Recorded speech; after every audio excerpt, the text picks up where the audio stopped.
Hello everyone, so this is a nail design we're going to be working on this week, and I'm going to do the same nail design you see on my middle finger, on my ring finger, and the design is on my pointer finger. I'm going to do the same design on my pinky finger. The first thing I did was I painted on a black French manicure, and the rest of the design I will be using acrylic water paints to do that with. So I'm going to go ahead and get started.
So next I'm going to add some crystal clear rhinestones in the center of each flower.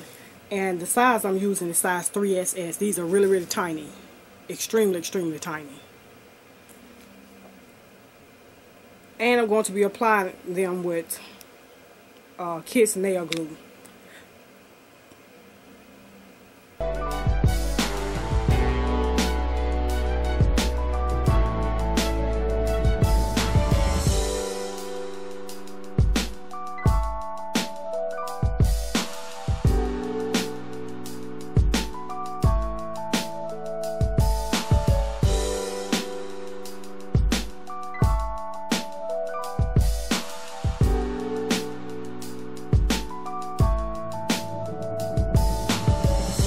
So that is basically it for this nail design. Hopefully you like it. Let me know what you think, and I will talk to you later, YouTube. Till then, take care.